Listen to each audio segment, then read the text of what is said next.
আসসালামু আলাইকুম। আশা করি সবাই ভালো আছেন। আজকে আপনাদের মাঝে নতুন একটা রেসিপি নিয়ে হাজির হলাম। এভাবে করে কেউ রান্না করে খেয়েছেন কিনা আমাকে কমেন্টে জানিয়ে যাবেন। আজকে একটু অন্যরকমভাবে আপনাদেরকে গরু গোশতটা রান্না করে দেখিয়ে দিচ্ছি। পুরো ভিডিওটি দেখার জন্য সবাইকে অনুরোধ করা হলো। এখানে আমি 1 কেজি পরিমাণে গরু গোশত নিয়ে নিয়েছি আর নিয়ে নিচ্ছি এখানে পেঁয়াজ কুচি। তারপর দিয়ে দিচ্ছি আদা আর রসুন একসাথে পেস্ট করে নিয়েছি। এখন দিয়ে দিচ্ছি 1 চামচ পরিমাণে আদা আর রসুন বাটা। আর এখানে দিয়ে দিচ্ছি 1 চামচ জিরে বাটা, 2টা তেজপাতা এখানে ছিঁড়ে দিয়ে দিয়েছি, আর দিচ্ছি 3 টুকরো দারচিনি, আর এখানে দিচ্ছি 5টা এলাচ, আর দিয়ে দিচ্ছি এখানে হলুদ গুঁড়ো। আমি এখানে 2 চামচ হলুদ গুঁড়ো দিয়ে দিয়েছি, আর দিচ্ছি মরিচ গুঁড়ো। জালটা যার যার ইচ্ছে মতো দিয়ে নেবেন।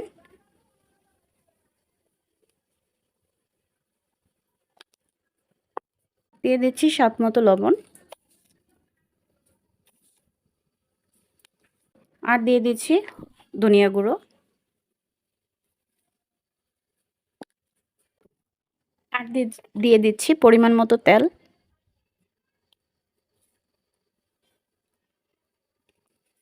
দিয়ে হাত দিয়ে ভালো করে মেখে নিচ্ছি।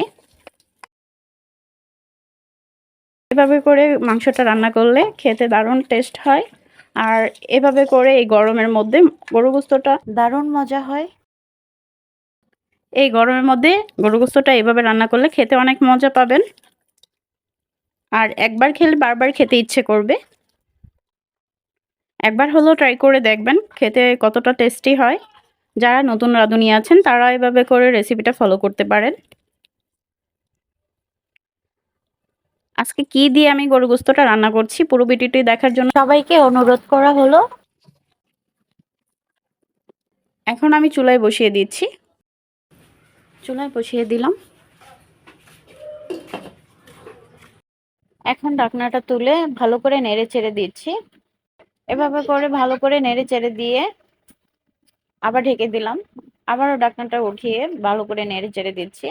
আমি মাংসটা ভালো করে কষিয়ে নেব, এর জন্য বারবার নেড়ে চেড়ে দিচ্ছি যেন নিচে পুড়ে না যায়। এভাবে করে আমি ভালো করে কষিয়ে নিচ্ছি। মাংস থেকে যে পানিটা ছেড়েছে সে পানিটা শুকিয়ে নিয়ে ভালো করে কষিয়ে নিচ্ছি। আমি আজকে আপনাদেরকে লাউ দিয়ে এই মাংস রান্নাটা করে দেখিয়ে দেব। এই গরমে খেতে এভাবে করে অনেক মজা হয় রান্না করলে। মাংসটা কষানো শেষ পর্যায়ে এখন আমি কেটে রাখা ধুয়ে রাখা লাউগুলো মাংসে দিয়ে দিব। দিয়ে ভালো করে নেড়ে চেড়ে দিচ্ছি। আমি এভাবে করে কিছুক্ষণ জাল করে নেব। এখন আমি 5 মিনিটের জন্য ঢেকে দিয়েছি। আবার 5 মিনিট পর আবারও নেড়ে চেড়ে দিচ্ছি। মাংসের মধ্যে লাউটা দেওয়ার পর লাউয়ের থেকে যে পানিটা ছেড়েছে সেই পানি দিয়ে আমার গোস্তটা সিদ্ধ হয়ে যাবে, তাই আমি এক্সট্রা কোনো পানি অ্যাড করছি না।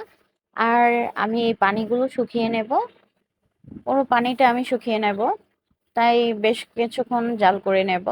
আমি একটু পরপর নেড়ে চেড়ে দিচ্ছি। আর এখন দিয়ে দিচ্ছি কাঁচামরিচ। কাঁচামরিচ দিয়ে ভালো করে নেড়ে চেড়ে দিচ্ছি। আমি পানিটা শুকানো পর্যন্ত অপেক্ষা করব। আমি চুলার জালটা হাই হিটে রেখে রান্নাটা করে নিচ্ছি। যারা যে কখনো এভাবে করে রান্না করে খাননি তারা একবার হলেও ট্রাই করে দেখবেন কতটা টেস্টি হয় এভাবে করে মাংসের সাথে লাউ দিয়ে রান্না করা। আপনারা চাইলে যে কোনো মাংস দিয়ে এই রেসিপিটা তৈরি করে নিতে পারবেন। লাউ দিয়ে মাংস রান্নার টেস্টটা কিরকম একবার হলেও ট্রাই করে দেখবেন কতটা মজা হয় এভাবে করে রান্না করে খেলে। সবাই আপনার প্রশংসা করবে এভাবে করে রান্না করে দিলে।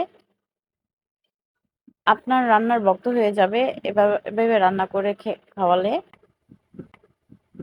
বাসায় সবাই চেটেপুটে খেয়ে ফেলবে এভাবে করে লাউ দিয়ে মাংস রান্না করলে। এই গরমের মধ্যে যারা গরু গোশত খেতে চান তারা এভাবে করে রান্না করতে পারেন। এখন আমি জিরে গুঁড়ো করে নিয়েছি। আমি জিরেটা ভেজে গুঁড়ো করে এভাবে করে দিয়ে দিয়েছি। এটা স্কিপ করা যাবে না, এই জিরের গুঁড়োটা দিতেই হবে। হয়ে গেল আমার লাউ দিয়ে মাংস রান্না। আর এভাবে করে লাউ দিয়ে মাংস রান্না করে নিতে পারেন। এটা রুটির সাথে খেতে অনেক টেস্ট হয়, ভাতের সাথেও খেতে পারবেন। এভাবে করে রান্না করে দেখবেন কতটা টেস্টি হয়। আমি আপনাদেরকে পরিবেশন করে দেখিয়ে দিচ্ছি। দেখেন কতটা পারফেক্ট হয়েছে রান্নাটা। আমি নামিয়ে নিয়েছি। এভাবে করে একবার হলেও ট্রাই করে দেখবেন কতটা টেস্টি হয়। এভাবে করে গরু গোশত দিয়ে লাউ রান্না, যারা এভাবে কখনো খাননি তারা একবার হলেও ট্রাই করে দেখবেন কতটা টেস্টি হয়। এভাবে করে রান্না করলে একবার খেলে বারবার খেতে ইচ্ছে করবে, এতটাই টেস্টি হয়। আমার ভিডিও আপনাদের কাছে ভালো লেগে থাকলে কমেন্টে জানিয়ে যাবেন। আমার ভিডিও ভালো লেগে থাকলে লাইক কমেন্ট করে সাথে থাকবেন। চ্যানেলে নতুন হয়ে থাকলে চ্যানেলটি সাবস্ক্রাইব করে পাশে থাকা বেল বাটনটা অন করে দিবেন, যেন নতুন নতুন ভিডিও ছাড়ার সাথে সাথে আপনাদের কাছে নোটিফিকেশন চলে যায়। আর যারা অলরেডি চ্যানেলটা সাবস্ক্রাইব করে দিয়েছেন তাদেরকে অসংখ্য ধন্যবাদ। পুরো ভিডিওটি দেখার জন্য সবাইকে ধন্যবাদ। Thank you for watching. আল্লাহ হাফেজ।